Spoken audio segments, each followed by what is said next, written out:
evening. Thank you for joining us. I'm John Overall. Angelique has the night off. Chief Justice John Roberts has taken his place as judge. Senators sworn in as jurors for the impeachment trial of President Trump.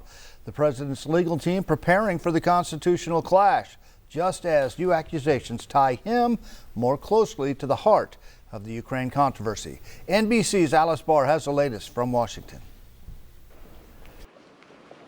With a short walk across the Capitol, House Democrats capping the long march toward an historic impeachment trial.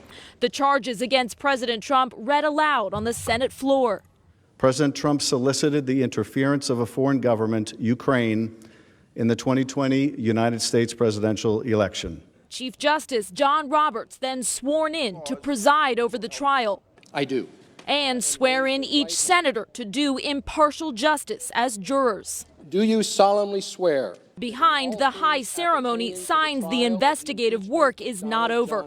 The nonpartisan Government Accountability Office ruling today the White House violated the law in the issue at the heart of impeachment, withholding congressionally approved security assistance to Ukraine for the president's own policy reasons. President Trump, simply put, broke the law. Hasn't changed my view of whether or not this is an impeachable offense.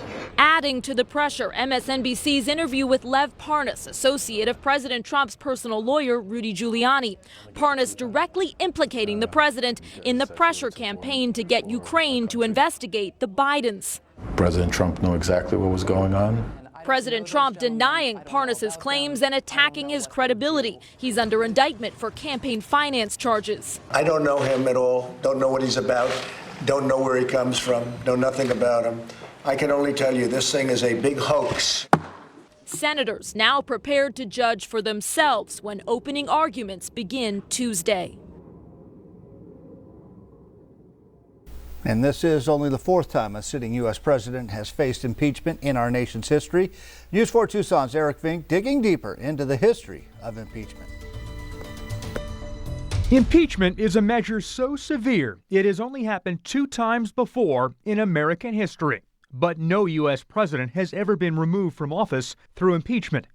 Andrew Johnson was impeached in the House, but was later acquitted by a single vote in the Senate for trying to remove his Secretary of War without congressional approval. I shall resign the presidency effective at noon tomorrow. The 37th president, Richard Nixon, resigned before he could be impeached, facing almost certain removal from office, confronted with 3 charges stemming from the break-in at DNC headquarters at the Watergate Hotel.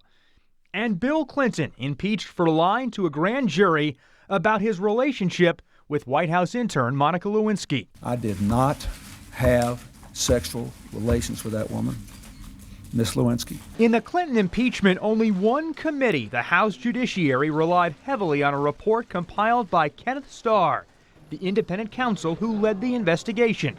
The Starr report outlined a case for impeaching Clinton on 11 grounds, including perjury, obstruction of justice, witness tampering, and abuse of power. No one is above the law. 5 weeks into the impeachment trial, without a 2/3 majority to remove him, President Clinton was acquitted in the Senate. And now the Senate received the impeachment case against President Donald Trump. All 100 senators sworn in Thursday, paving the way for his historic trial to begin next week. I'm Eric Fink, News 4 Tucson.